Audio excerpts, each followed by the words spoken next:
Hello students. Last time को हमने जो लिक्विड मेनिस्कस के शेप है, या दूसरी भाषा में ऐसा बोल सकते हैं हम कि एंगल ऑफ कांटेक्ट की जो डिफरेंट वैल्यूज़ है, acute, then obtuse, then 0 degree and 90 degree angle of contact कब रहता है वो हमने देखा पिछले लेक्चर में। तो उससे 3 प्रॉपर्टीज़ भी तैयार हो गई थी हमारी, जो एंगल ऑफ कांटेक्ट की प्रॉपर्टीज़ में हम ऐड कर सकते हैं। वो अभी और एक बार आने वाले हैं, उस टाइम को मैं फिर से आपको वो जो प्रॉपर्टीज़ है वो आपको बता दूंगा। तो आज का हमारा जो टॉपिक है वो है shape of the liquid drop. कौन से भी सरफेस पे, प्लेन सरफेस पे अगर हमने कौन सा भी लिक्विड यहाँ पे डाल दिया तो वो सरफेस के ऊपर लिक्विड ड्रॉप जो है वो फॉर्म होने के लिए कौन कौन सी कंडीशन इम्पॉर्टेंट है, वो कंडीशन हमें ढूंढनी है।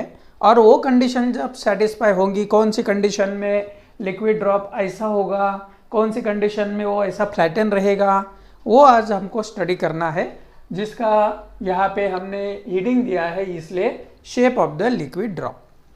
तो इसके पहले हमने ये चैप्टर के शुरू से यहाँ पे ऐसा देखा है कि कौन सा भी लिक्विड सरफेस जब एयर के कांटेक्ट में होता है तब वहाँ पे force due to surface tension act होता है, ऐसा हमने देखा। क्योंकि जो हमारा लिक्विड सरफेस है उसको हम टेंजेंट निकालते हैं, वो टेंजेंट के अलोंग जो फोर्स यहाँ पे एक्ट होता है उसको ही हमने नाम दिया था force due to surface tension. लेकिन सरफेस टेंशन ये जो प्रॉपर्टी है ये सरफेस की प्रॉपर्टी है, इसलिए हमारा जो force due to surface tension है वो कौन से भी दो इंटरफेस के दरमियान एक्ट होने वाला फोर्स है। इसलिए ये जो हमारा force due to surface tension है वो सॉलिड और लिक्विड के दरमियान भी रहेगा, सॉलिड और एयर के दरमियान भी रहेगा। और एक्चुअली हमने पहले भी देखा है कि लिक्विड और एयर के दरमियान और रहता ही है, वो हमने चैप्टर के शुरू से यहाँ पे पढ़ा है। तो ये shape of the liquid drop के लिए हमने यहाँ पे एक फिगर निकाली है। देखो, ये एक सॉलिड सरफेस है, ये सॉलिड सरफेस पे हमने लिक्विड यहाँ पे डाला है, लिक्विड पोर किया है। तो यहाँ पे सपोज ऐसा ड्रॉप तैयार हुआ है, तो यहाँ पे ये जो ड्रॉप है, ये ड्रॉप फॉर्म होने के लिए, इक्विलिब्रियम पोजीशन में आने के लिए यहाँ पे हमें जो फोर्सेस दिख रहे हैं उनका नाम हम पहले देख लेते हैं। यहाँ पे मैंने सॉलिड और लिक्विड के बीच में जो इंटरफेस है वो इंटरफेस के अलोंग T1 ये force due to surface tension दिखाया है। तो यहाँ पे जो डिफरेंट सरफेस टेंशन की वजह से फोर्सेस एक्ट हो रहे हैं वो हमें लिख लेने हैं पहले। T1 is nothing but the force due to surface tension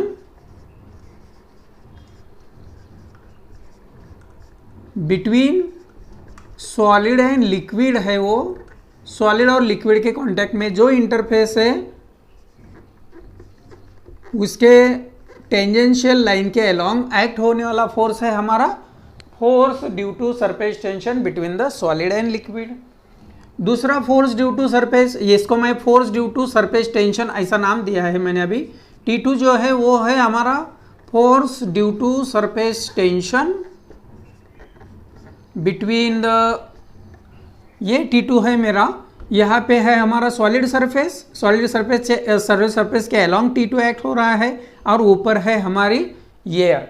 तो ये हो गया हमारा एयर और सॉलिड के बीच, या सॉलिड और एयर के बीच का जो force due to surface tension है। और तीसरा जो दिख रहा है मुझे ये है हमारा T3, जो कि लिक्विड के सरफेस को टेंजेंशियल लाइन दिख रही है मुझे, और ऊपर के साइड में है एयर। तो ये हो गया लिक्विड और ये हो गया एयर। तो T3 है हमारा force due to surface tension between the two boundaries, between the two media, जिसको बोल सकते हैं लिक्विड एंड एयर। तो फिगर में मैंने जो 3 फोर्सेस दिखाए हैं force due to surface tension, उसका जो मीनिंग है वो हमने राइट डाउन कर दिया अभी। तो यहाँ पे ये जो हमारा लिक्विड का ड्रॉप है, अगर वो इक्विलिब्रियम पोजीशन में आना चाहिए या फॉर्म होना चाहिए, तो उसके लिए हमारे जो हॉरिजॉन्टल फोर्सेस है वो यहाँ पे बैलेंस होने चाहिए। तो यहाँ पे मैं ऐसा करता हूँ, अभी ये जो हमारा T3 है, ये मैंने वेक्टर डायग्राम यहाँ पे निकाली है, देखो ये हमारा T3 है, ये साइड में T2 है, ये साइड में T1 है।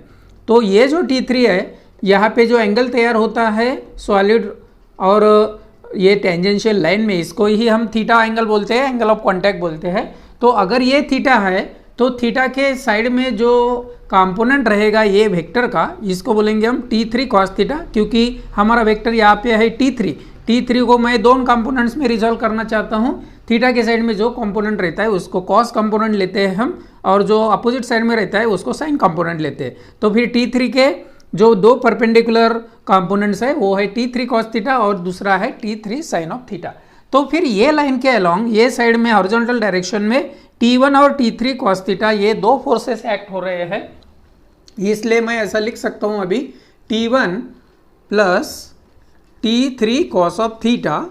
ये जो फोर्स है ये T2 को बैलेंस होना चाहिए, इसलिए मैं इसके सामने लिखता हूँ T2। तो ये हो गया हमारा कंडीशन कि जिसकी वजह से इक्विलिब्रियम पोजीशन आ सकती है। ये जो हमारा यहाँ पे इक्वेशन है इसको मैं थोड़ा रीअरेंज कर लेता हूँ, T1 को वो साइड में लेता हूँ, तो फिर ये हो गया मेरा T3 cos of theta is equal to T2, ये T1 उस साइड में हो जाएगा माइनस T1, और cos थीटा की वैल्यू निकाल लेता हूँ मैं। cos theta is equal to आ जाएगा ये T2 minus T1 divided by T3। तो यहाँ पे हमें एक बात मालूम ऐसी है कि हमारा जो cos थीटा है इसकी वैल्यू हमेशा लेस देन 1 रहेगी, क्योंकि उसकी मैक्सिमम वैल्यू 1 है। Maximum value of cos theta is 1, इसलिए cos theta is less than 1 रहेगा हमेशा। इसलिए अगर cos theta is less than 1 है तो हम ऐसा बोल सकते हैं यहाँ पे T2 माइनस T1, क्योंकि cos थीटा की वैल्यू है T2 minus T1 upon T3। इसकी जगह पे cos थीटा की जगह पे हमने ये डाल दिया, तो ये लेस देन 1 है तो ये भी लेस देन 1 रहेगा। मैं अब इसको ऐसा लिख लेता हूँ T2 minus T1 is less than T3। तो ये हो गई हमारी इक्विलिब्रियम कंडीशन, जिसको बोलते हैं हम कि हमारा जो लिक्विड ड्रॉप है वो फॉर्म होने के लिए जो कंडीशन है वो ये है। तो यहाँ पे मैं क्या करूँगा अभी कि मेरा जो थीटा एंगल है वो कितना रहना चाहिए, कैसे रहना चाहिए, इसमें हमें देखनी है टोटल 4 केसेस। इसमें पहली केस में ऐसे लेता हूँ कि सपोज यहाँ पे हमारा जो T2 है वो T1 से ज़्यादा है। पहली केस लेता हूँ मैं T2 is greater than T1, पहली इंपॉर्टेंट बात। तो यहाँ पे इसकी जो हम सब्सट्रैक्शन करेंगे वो पॉजिटिव आएगी, ठीक है। यहाँ पे अगर मैंने T2 माइनस T1 निकाला था आंसर पॉजिटिव आएगा, क्योंकि T2 की वैल्यू ज़्यादा है, T1 की वैल्यू कम है, इसलिए वो जो न्यूमरेटर है हमारा वो पॉजिटिव आएगा। दूसरी बात, जो T3 है इसकी वैल्यू ज़्यादा होनी चाहिए। यहाँ पे मैंने पहली केस में दिखाया है, ये है हमारी T2 माइनस T1 एंड ऐसा लिख लेता हूँ लेस देन T3। तो फिर ये जो हमारी सब्सट्रैक्शन है वो T3 से कम है। दैट मीन्स हमारा जो T3 है वो ज़्यादा है, दैट मीन्स डिनोमिनेटर ज़्यादा है। तो इस केस में हम ऐसा बोल सकते हैं अभी कि ये जो हमारा फार्मूला है इसमें क्या होगा, ये पॉजिटिव टर्म आ गई और ये टर्म बड़ी है न्यूमरेटर से, डिनोमिनेटर ज़्यादा है। तो मेरा जो cos थीटा है वो पॉजिटिव आएगा, cos थीटा इज पॉजिटिव रहेगा। और अगर मैंने थीटा की वैल्यू निकाली, अगर ये कंडीशन मान के चले तो T2 minus T1 is less than T3, तो डिनोमिनेटर अगर ज़्यादा है तो 0 पॉइंट ऐसा कुछ तो आंसर यहाँ पे आएगा हमारा 0 point something means cos theta की वैल्यू हमारी पॉजिटिव आएगी, और वो एंगल हमारा आएगा एक्यूट एंगल। जो एंगल आएगा वो एक्यूट एंगल आएगा, क्योंकि T3 की वैल्यू ज़्यादा है। तो इसमें मैं 3 बातें बताना चाहता हूँ आपको। पहली बात ऐसे कि अगर ये जो हमारा इक्वेशन है इसमें थीटा की वैल्यू हमें यहाँ पे डिफाइन करनी है, थीटा क्या आएगा ये हमें ये राइट हैंड साइड बताने वाले हैं। तो पहली केस में मैंने क्या किया कि T2 ज़्यादा लिया, T1 कम लिया, तो फिर ये टर्म जो है वो पॉजिटिव आई, पहली बात। दूसरी बात, मुझे डिनोमिनेटर ज़्यादा चाहिए न्यूमरेटर से, तो न्यूमरेटर से अगर डिनोमिनेटर ज़्यादा चाहिए तो T3 ज़्यादा होना चाहिए, वो हमने यहाँ पे देखा T2 minus T1 is less than T3 दिखा दिया। तो फिर अगर ये वैल्यूज ऐसी कंडीशन में हमने यहाँ पे डाली तो cos थीटा की वैल्यू हमें पॉजिटिव मिलेगी पहली बात, और जो वैल्यू मिलेगी वो एक्यूट एंगल मिलेगी, लेस देन 90 बोलते हैं उसको, थीटा की वैल्यू लेस देन 90 डिग्री आएगी हमारी। और ऐसे केस में हमें मालूम है कि हमारा जो लिक्विड है वो पार्शियली वेट करता है सॉलिड के सरफेस को। सो हियर जो सरफेस है हमारा सॉलिड का, इसको ये जो लिक्विड है, क्योंकि यहाँ पे मैंने जो एंगल दिखाया है थीटा वो एक्यूट एंगल है, देखो दिख रहा है आपको, this is a angle which will be less than the 90 degree है, क्योंकि सॉलिड सरफेस और ये टेंजेंट इसमें एंगल है वो 90 से कम है, इसलिए यहाँ पे जो एंगल है वो एक्यूट एंगल है। तो जब एक्यूट एंगल रहता है तब हमें एक बात ऐसी मालूम है कि वो जो लिक्विड है जो सॉलिड के कांटेक्ट में है वो पार्शियली वेट करता है सॉलिड को, so it will be partially wets the solid. और यहाँ पे हमें इक्विलिब्रियम कंडीशन जो है वो फॉर्म होते हुए दिखाई दे रही है, दैट मीन्स इक्विलिब्रियम कंडीशन यहाँ पे वो भी हो रही है, इसका मीनिंग ऐसा हो गया कि यहाँ पे लिक्विड ड्रॉप फॉर्म हो रहा है, फॉर्म होगा, ये हम अब बोल सकते हैं। तो ये हो गई हमारी पहली केस। अब दूसरे केस की तरफ जाते हैं। ये फिगर मैंने सिर्फ ये जो वेक्टर है T3 इसके दो कंपोनेंट्स के लिए दिखाई है, ये फिगर आपने नहीं भी निकाली तो चलेगी, ये फिगर और ये दूसरी फिगर देखते हैं अभी। ये हमें दूसरा केस देखना है अभी। इसका एग्जाम्पल हमने लिया है, इसका एग्जाम्पल कौन सा लिया था हमने, kerosene in contact with glass, ये हमारा एग्जाम्पल था जो हमने प्रॉपर्टीज देखी थी। अब दूसरे केस लेने हैं मुझे, देखो यहाँ पे मैं क्या करूँगा अभी, ये जो T2 is greater than T1 है, इसको T2 is less than T1 लेना चाहता हूँ मैं पहली बात। तो हमारा न्यूमरेटर जो है वो माइनस आएगा, क्योंकि T1 की वैल्यू ज़्यादा रहेगी अब और T2 की वैल्यू कम रहेगी, इसलिए यहाँ पे हमें cos थीटा की जो वैल्यू है वो निगेटिव मिलने वाली है पहली बात। और दूसरी कंडीशन एज इट इज़ रखनी है मुझे, वो है T2 minus T1 is less than T3। तो फिर यहाँ पे मेरी जो वैल्यू है वो डिनोमिनेटर की ज़्यादा आएगी, क्योंकि T3 ज़्यादा है, ये जो हमारा सब्सट्रैक्शन होगा उससे, तो इसलिए मुझे जो एंगल मिलने वाला है cos थीटा, इसकी वैल्यू निगेटिव रहेगी पहली बात। और वो जो वैल्यू है अगर मैंने एंगल निकालने की कोशिश की तो वो जो एंगल है वो आएगा ऑब्ट्यूज। अगर आपको इसका एग्जांपल चाहिए तो मैंने पिछले एक लेक्चर में आपको बताया था, cos ऑफ 135 की वैल्यू मैंने आपको निकाल के दिखाई थी। देखो cos जो 135 है वो 135 कैसा आया था, उसका हमने 180 माइनस 135 ऐसा निकाला, वो आया था माइनस cos ऑफ 45। तो यहाँ पे अगर मेरा आंसर माइनस cos ऑफ 40 आता है तो इसका मीनिंग ऐसा हो गया कि थीटा की वैल्यू आएगी 135। तो इसका मीनिंग हो गया कि हमारा जो एंगल आने वाला है वो ऑब्ट्यूज एंगल आने वाला है। देखो यहाँ पे भी वही फोर्सेस दिखाए मैंने, ये साइड को T1 है, ये साइड को T2 है, और यहाँ पे हमारा जो T3 फोर्स है वो ये जो हमारा लिक्विड का सरफेस है और एयर का सरफेस है, इसको टेंजेंट निकाली है। तो ये हो गया हमारा T3। यहाँ पे भी हम दो कंपोनेंट्स ले सकते हैं, ये पहला कंपोनेंट आएगा, ये दूसरा कंपोनेंट आएगा। ये थीटा ये साइड को है, इसलिए ये साइड का कंपोनेंट रहेगा हमारा कॉस कंपोनेंट और ये साइड का रहेगा साइन कंपोनेंट। तो इसकी कोई ज़रूरत नहीं अभी फिर से वैसे लिखने की। तो ये केस में क्या होगा, देखो पहली बात यह है कि T2 की वैल्यू ज़्यादा है T1 से, T2 की वैल्यू ज़्यादा है, दैट मीन्स क्या हो रहता है, force due to surface tension between the air and solid ज़्यादा है, किससे, force due to the surface tension between the solid and liquid, ऐसा उसका मीनिंग है, क्योंकि T1 एंड T2 का मीनिंग हमने इसके पहले लिखा है।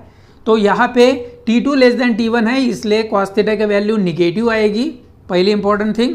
और जब T2 minus T1 is less than T3 लेंगे हम, तब हमें जो एंगल मिलने वाला है वो ऑब्ट्यूज एंगल मिलने वाला है आफ्टर सॉल्विंग।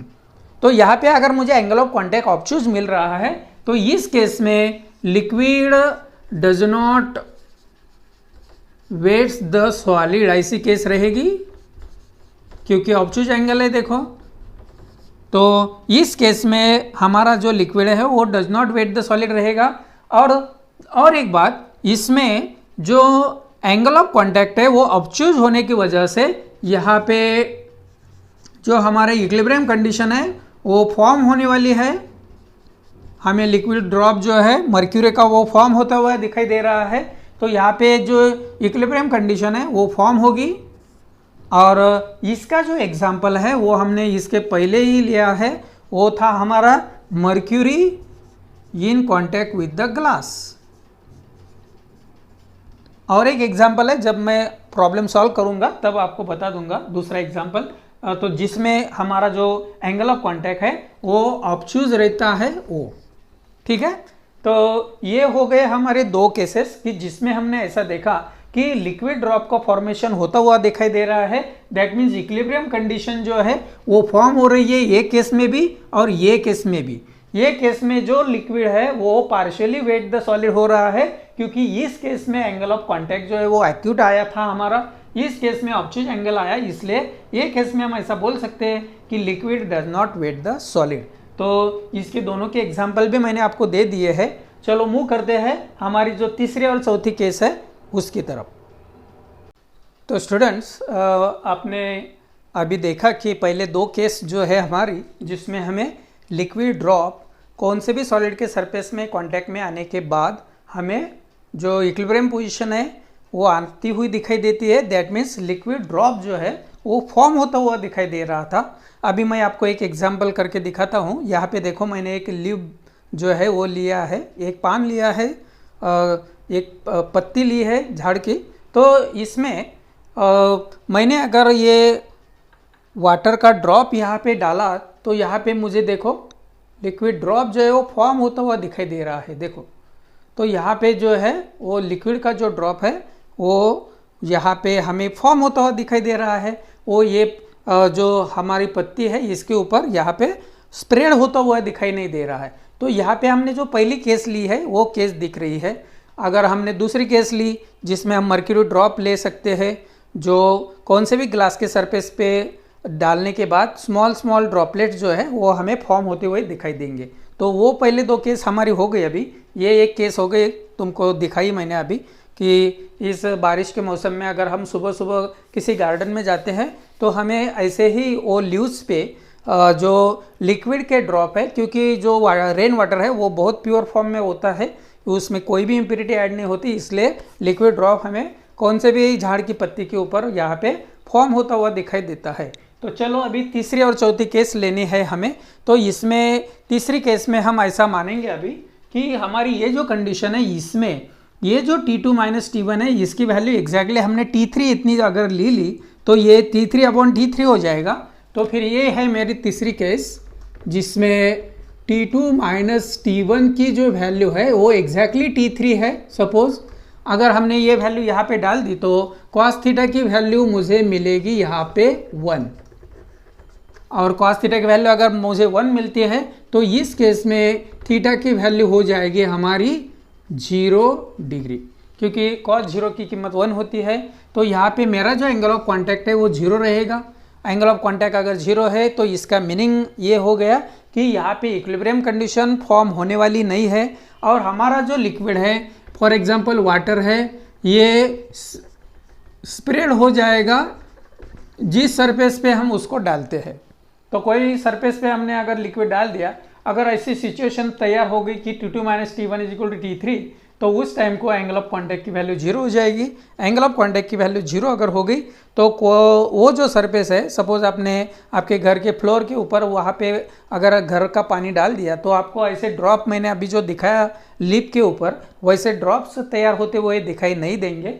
अगर आपने उसको कुछ ऑयल वगैरह लगा दिया तो आपको ड्रॉप जरूर फॉर्म होते हुए दिखाई देंगे, उसके कारण अलग है। तो यहाँ पे अगर हमने डायरेक्टली फर्श के ऊपर वाटर डाल दिया तो हमें वो स्प्रेड होता हुआ दिखाई देता है, क्योंकि उस टाइम को एंगल ऑफ कांटेक्ट की वैल्यू 0 रहती है। उस टाइम को T2 माइनस T1 की वैल्यू एग्जैक्ट बैलेंस करती है T3 को। तो ये हो गई है हमारी तीसरी केस जिसमें एंगल ऑफ कांटेक्ट 0 आया। और चौथी लास्ट केस में हमें ऐसा देखना है कि हमारा ये जो T2 माइनस T1 है, इसकी जो वैल्यू है वो ज़्यादा लेनी है हमें T3 से।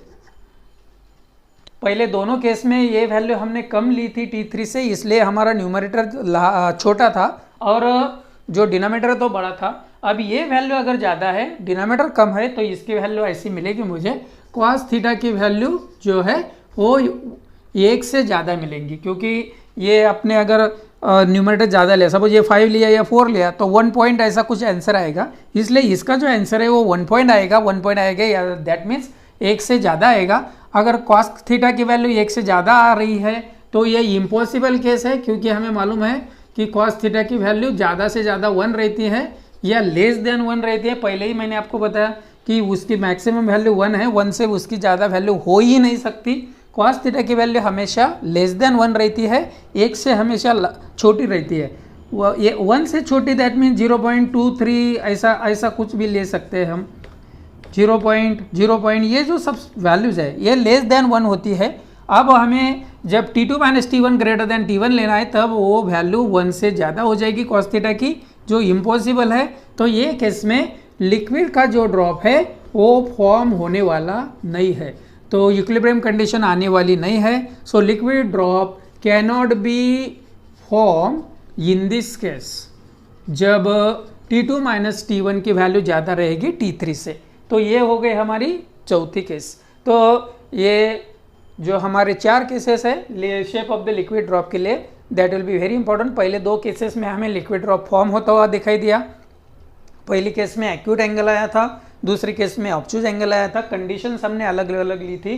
तीसरी केस में हमने T2 - T1 की वैल्यू एग्जैक्टली T3 इतनी ले ली, उस टाइम को हमें एंगल ऑफ कॉन्टैक्ट 0 मिल रहा है। तो इसकी वजह से लिक्विड जो है वो सॉलिड के सरफेस पे स्प्रेड हो जाएगा। इसका एग्जांपल हम दे सकते हैं कि कौन से भी प्लास्टिक के सरफेस पर अगर आपने वाटर डाल दिया, वाटर ये लिक्विड हो गया, प्लास्टिक का सरफेस ये सॉलिड हो गया, तो ये जो वाटर है वो स्प्रेड हो जाएगा। और लास्ट केस में हमने ऐसा देखा कि अगर T2 - T1 की वैल्यू T3 से ज़्यादा ले ली तो यहाँ पे न्यूमरेटर ज़्यादा हो जाएगा, डिनोमिनेटर कम हो जाएगा। तो यहाँ पे ये जो वैल्यू है ये 1 से ज़्यादा रहेगी। अगर ये वैल्यू 1 से ज़्यादा रहेगी तो cos थीटा की वैल्यू 1 से ज़्यादा है, ऐसा उसका मीनिंग हो गया। अगर cos थीटा की वैल्यू 1 से ज़्यादा है तो दैट इज़ इम्पॉसिबल थिंग, और इसकी वजह से यहाँ पे हमारा जो लिक्विड ड्रॉप है वो यहाँ पे फॉर्म होने वाला नहीं है, ये इम्पॉसिबल केस है। इक्विलिब्रियम सिचुएशन जो है यहाँ पे आने वाली नहीं है, so there will be no equilibrium position. So in this case the liquid drop can not be form, ऐसा हम बोल सकते हैं। तो ये टॉपिक में हमें कब यहाँ पे वो कौन सा भी लिक्विड जो है वो सॉलिड के सरफेस पे स्प्रेड होता है, कौन से इसमें हमें एक्यूट एंगल मिला और कौन से केस में ऑब्टूज एंगल मिला और कौन से केस में लिक्विड ड्रॉप फॉर्म नहीं होता, ऐसे 4 केस आपको ध्यान में रखने हैं। तो ये था हमारा point shape of the liquid drop. हाँ, तो स्टूडेंट्स अपना नेक्स्ट पार्ट है अभी effect of impurity and temperature on the surface tension. तो ये दोनों का क्या इफेक्ट होता है सरफेस टेंशन की वैल्यू पे, वो हमें अभी देखना है। इसमें पहला पार्ट देखते हैं इफेक्ट ऑफ इम्प्यूरिटी। तो हमें मालूम है कि इम्प्यूरिटी जो है वो 3 प्रकार की है, हमने यहाँ पे ली जो है। इसमें पहली इम्प्यूरिटी है सोल्यूबल इम्प्यूरिटी। सोल्यूबल इम्प्यूरिटी में हम ले सकते हैं शुगर या NaCl, दैट मीन्स नमक अगर हमने वाटर में डिजॉल्व किया तो वो कम्प्लीटली सोल्यूबल हो जाता है, और उसकी वजह से हमारा जो सरफेस टेंशन है इसकी वैल्यू जो है वो बढ़ जाती है। So by the addition of soluble impurity value of the surface tension जो है लिक्विड की वो बढ़ जाती है। इसलिए हम ऐसा बोल सकते हैं भाई कि सी वाटर में जो NaCl होता है उसकी वजह से सी वाटर में हम हमारे जो कपड़े हैं वो धो नहीं सकते, क्योंकि उसका सरफेस टेंशन बहुत ज़्यादा रहता है, इसलिए अपने कपड़े के अंदर जो मड है वो निकल नहीं सकता। इसलिए उसका आंसर वो हम ऐसा दे सकते हैं। उसके बाद दूसरी जो हमारी इम्प्यूरिटी वो है स्पेरिंगली सोल्यूबल इम्प्यूरिटी। जो इम्प्यूरिटी ऐसी होती है कि कम्प्लीटली डिजॉल्व नहीं होती, उसको बोलते हैं हम स्पेरिंगली सोल्यूबल। इसमें है हमारा फिनॉल है जो ऑर्गेनिक सब्सटेंस है, अल्कोहल है, डिटर्जेंट है। तो ये तीनों को अगर हमने यहाँ पे कौन से भी लिक्विड में या वाटर में हमने डिजॉल्व किया तो इसमें जो सरफेस टेंशन है इसकी वैल्यू डिक्रीज हो जाती है। So by the addition of the sparingly soluble impurity in the water, that time surface tension of the water जो है वो डिक्रीज हो जाएगा, और इसकी वजह से वो ज़्यादा से ज़्यादा सरफेस के ऊपर यहाँ पे फैल जाता है। ये मैंने आपको जब एंगल ऑफ कांटेक्ट और उसके पहले हमने कुछ एग्जांपल सरफेस टेंशन के लिए थे, उस टाइम को एक्सप्लेन किया है कि हम जब कपड़े धोते हैं तो उसको कैसे हम उसका जो मड है वो निकल जाता है, वो मैंने डिटेल में बताया है आपको, फिर बताने की ज़रूरत नहीं है। अभी ये सिर्फ इतना ध्यान में रखना है कि जब स्पेरिंगली सोल्यूबल इम्प्योरिटी रहती है तब उसके एडिशन से यहाँ पे सरफेस टेंशन की जो वैल्यू है वो डिक्रीज हो जाती है, ऐसा हम बता सकते हैं।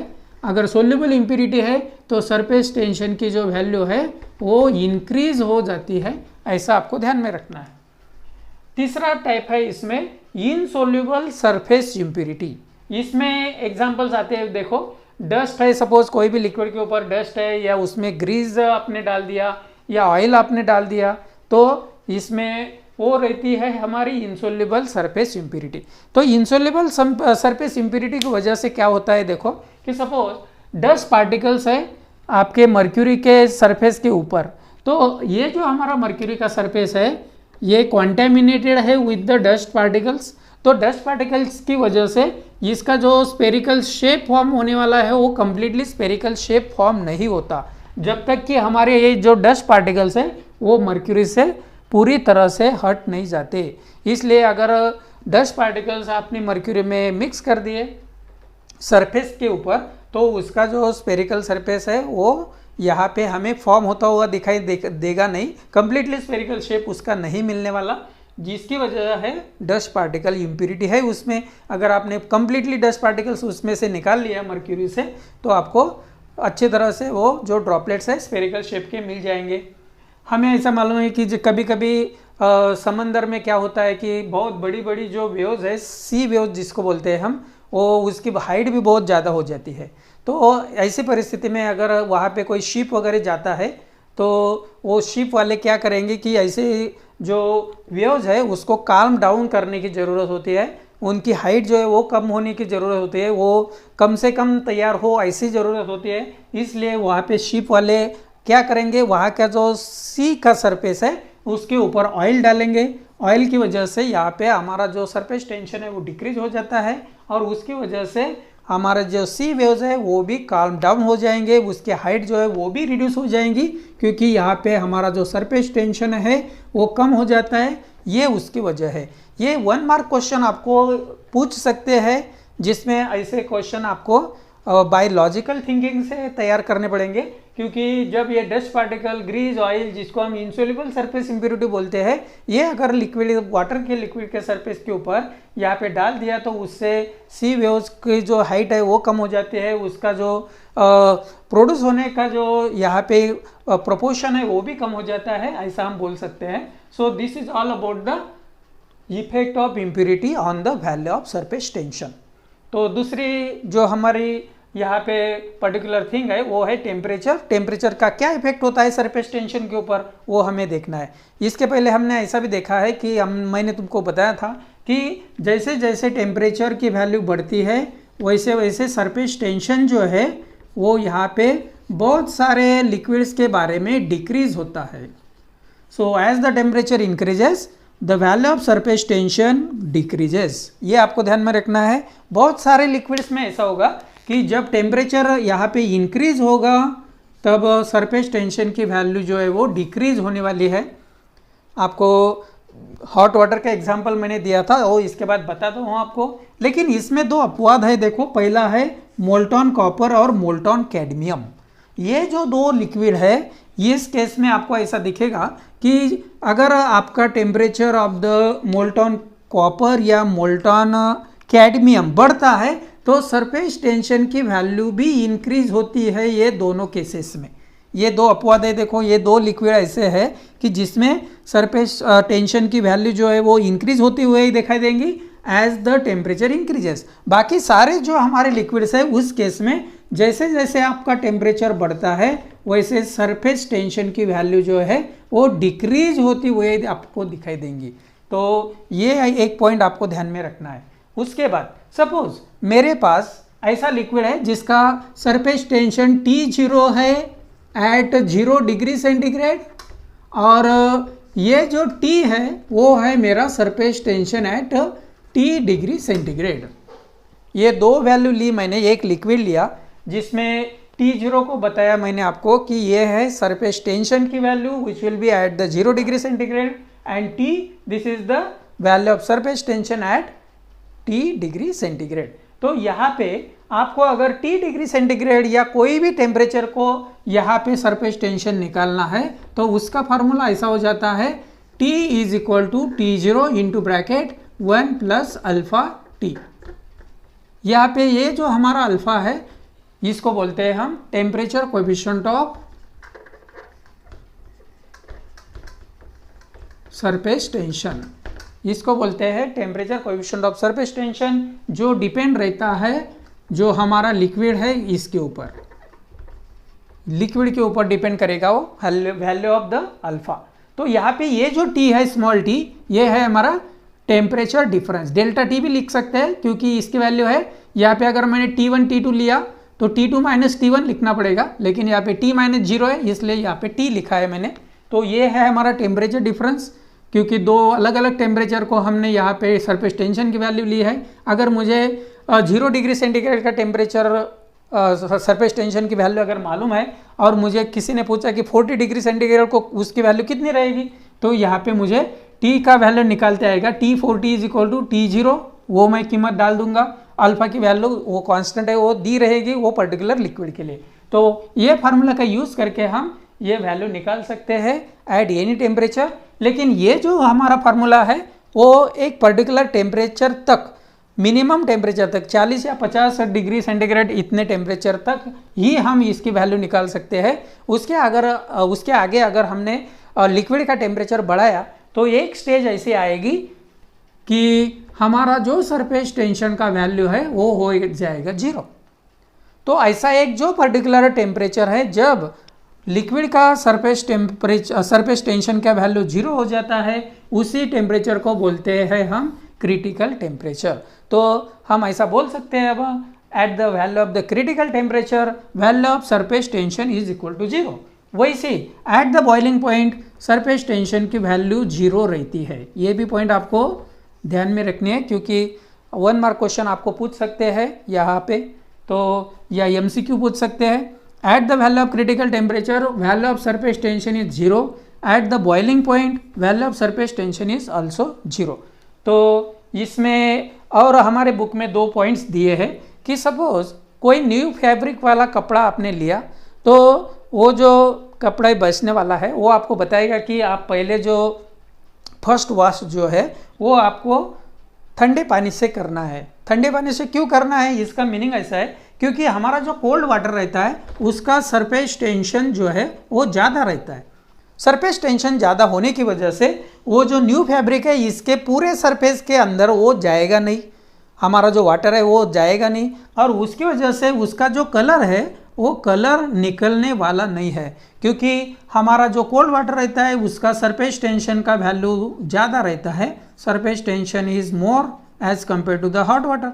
तो इसकी वजह से हमारा जो कोल्ड वाटर है इससे अगर हमने न्यू फैब्रिक को धोने की कोशिश की तो उसका कलर निकलता नहीं है। इसकी वजह है क्योंकि अगर सरफेस टेंशन ज़्यादा है तो वो ज़्यादा सरफेस जो है फैब्रिक्स के अंदर जाने वाला नहीं है, इसकी वजह से वो कलर निकलना यहाँ पे मुमकिन नहीं होता।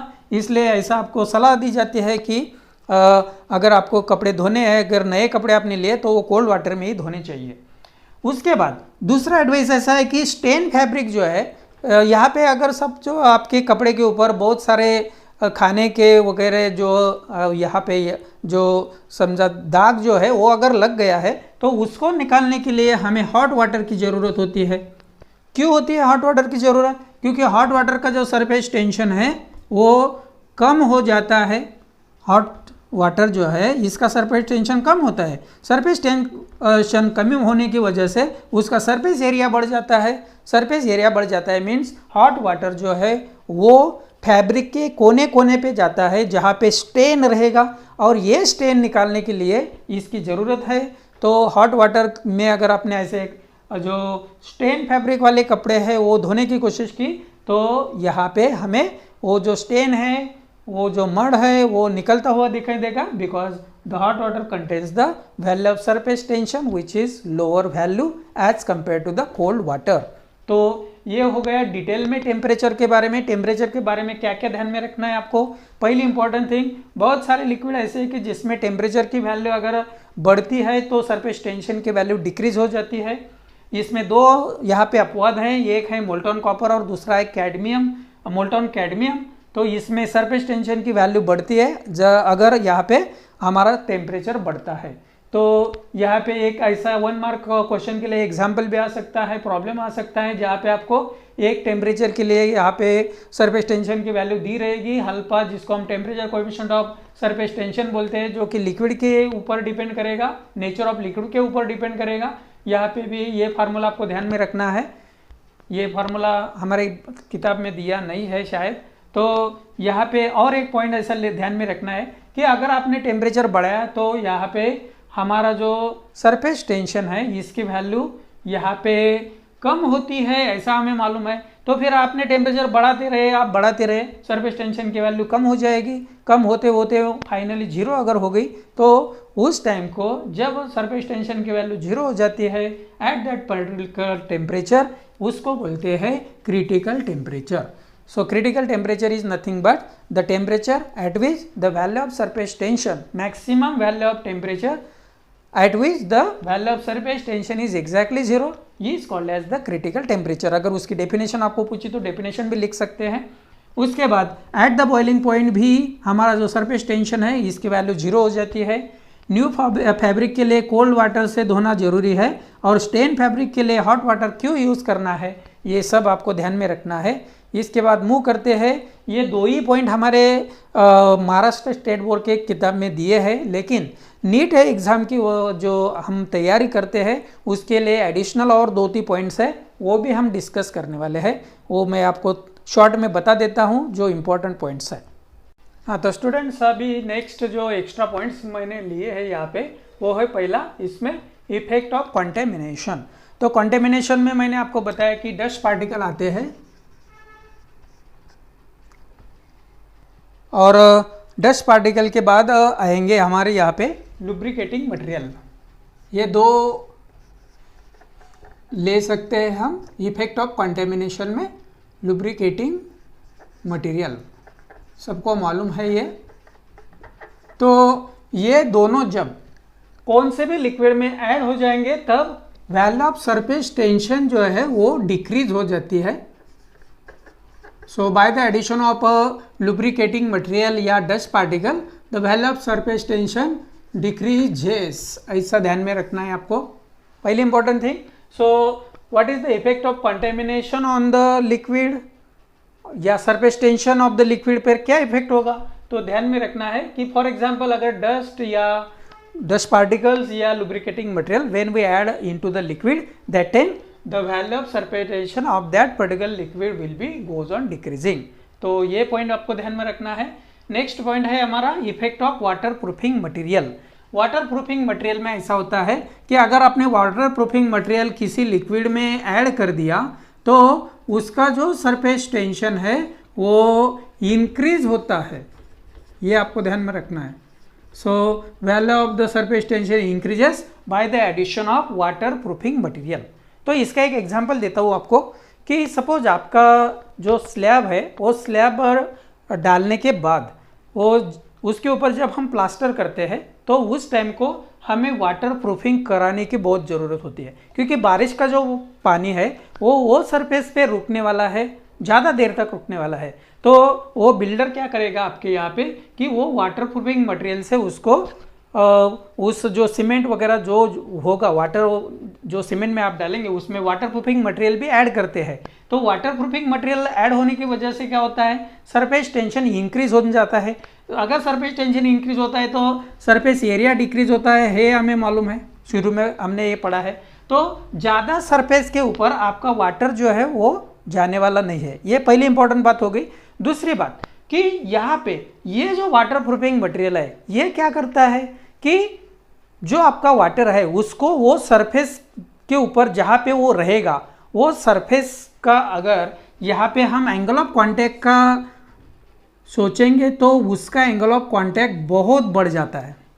देखो मैं क्या बता रहा हूँ, अगर आपने वाटर प्रूफिंग मटेरियल ऐड कर दिया जो सरफेस के ऊपर आपको वाटर प्रूफिंग कराना है तो वहाँ का जो सरफेस एरिया है वो डिक्रीज हो जाता है पहली बार, तो ज़्यादा वाटर यहाँ पे पेनिट्रेट नहीं होगा पहली बात। और दूसरी बात, उसका एंगल ऑफ कांटेक्ट जो है वो इतना बढ़ जाता है, तो हमें मालूम है जब एंगल ऑफ कांटेक्ट की वैल्यू ज़्यादा रहती है, फॉर एग्जांपल मर्क्यूरी में हमने देखा है अगर उसका एंगल ऑफ कांटेक्ट ज़्यादा है तो वो कौन सा भी सॉलिड के सरफेस को यहाँ पे वेट नहीं करता।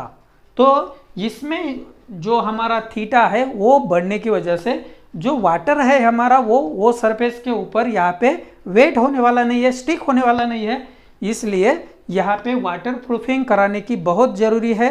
और इसकी वजह से हम ऐसा बोल सकते हैं कि by using the water proofing material, अगर यहाँ पे हमने surface tension of the liquid के बारे में सोचा तो सरफेस टेंशन की वैल्यू जो है बहुत बढ़ जाती है और एंगल ऑफ कांटेक्ट की वैल्यू भी बहुत बढ़ जाती है। इसकी वजह से यहाँ पे एक वर्ड मैं यूज़ करना चाहता हूँ जिसका नाम है, जब हम ऐसा करते हैं तो हाइड्रोफोबिया, ऐसा वो वर्ड है। देखो कि वो जो मटेरियल आपने मिक्स किया, जो वाटर प्रूफिंग मटेरियल है वो मिक्स करने के बाद वहाँ पे जो सरफेस तैयार होता है वो हाइपरफोबिया हो जाता है। हाइपरफोबिया इसका मीनिंग रहता है जो वाटर को यहाँ पे आने ही नहीं देता, वाटर से बहुत दूर रहता है, ऐसा जो सरफेस है उसको हाइपरफोबिया सरफेस बोलते हैं। इसकी वजह से हमारा जो छत रहता है वहाँ पे क्या होगा, छत पे यहाँ पे हमें ऐसा दिखेगा कि अगर वाटर प्रूफिंग मटेरियल से आपने वाटर प्रूफिंग कराया है तो यहाँ पे पेनिट्रेट होने की जो संभावना है वाटर की बारिश के दिन में वो बहुत कम हो जाएगी, ऐसा हम बोल सकते हैं। और लास्ट में देखते हैं, वो भी पॉइंट बहुत इंपॉर्टेंट है, इस साल में सरफेस टेंशन के ऊपर, इसके ऊपर नीट में एग्जाम में क्वेश्चन आया था, वो क्वेश्चन हम बाद में लेने वाले हैं, लेकिन थ्योरेटिकल पार्ट आपको समझा देता हूँ। तो इलेक्ट्रिफिकेशन इसका मीनिंग ऐसा है कि सपोज ये मेरे पास एक सोप बबल है, ये सोप बबल को मैंने सपोज चार्ज दिया, पॉजिटिव चार्ज दिया या निगेटिव चार्ज दिया, कौन सा भी चार्ज दे सकते हैं, पॉजिटिव या निगेटिव चार्ज दिया, तो ये जो बबल है वो इलेक्ट्रीफाई हो गया, ऐसा हम बोलते हैं। So in order to electrify the substance we must provide the charge on that particular surface. Charge को हम स्टोर करेंगे वो सरफेस के ऊपर। जब इसके ऊपर चार्ज स्टोर हो जाता है बबल के ऊपर, तब उसका जो सरफेस टेंशन है वो डिक्रीज होता है बाय गिविंग द चार्ज और electrified the particular body, that time the value of surface tension goes on decreasing. Surface tension की वैल्यू डिक्रीज होने की वजह से जो force due to surface tension है, जिसको हम एफ से डिनोट करते हैं, वो आउटवर्ड डायरेक्शन में एक्ट होने लग जाता है, भले ही आप पॉजिटिव चार्ज दो या निगेटिव चार्ज दो। तो ये जो force due to surface tension है वो आउटवर्ड डायरेक्शन में एक्ट होता है, जिसकी वजह से हमारा बबल जो है इसकी रेडियस बढ़ने लगती है, उसकी साइज जो है वो इंक्रीज होने लगती है। तो ये इतनी बातें आपको ध्यान में रखनी है। By the electrification process, value of the surface tension goes on decreasing. Suppose for example we are giving the charge to the soap bubble, that time the outward direction force is acting on that bubble due to the surface tension. Surface tension decrease होने की वजह से ये जो हमारा force है वो outward direction में एक्ट होने लग जाएगा, और आउटवर्ड डायरेक्शन में एक्ट होने की वजह से उसकी जो साइज है वो बढ़ने लगेगी, उसकी रेडियस बढ़ने लगेगी। दैट मीन्स अगर छोटा बबल है तो उसकी साइज बड़ी हो जाएगी, ऐसा इसका मीनिंग हो गया। तो इतने जो फैक्टर्स है वो सरफेस टेंशन के ऊपर अफेक्ट करते हैं, ये सब बातें आपको ध्यान में रखनी है फॉर द नीट एग्जामिनेशन। और आपको ये सब समझ में आया होगा ऐसा मुझे लगता है। तो आज रुकते हैं, थैंक यू।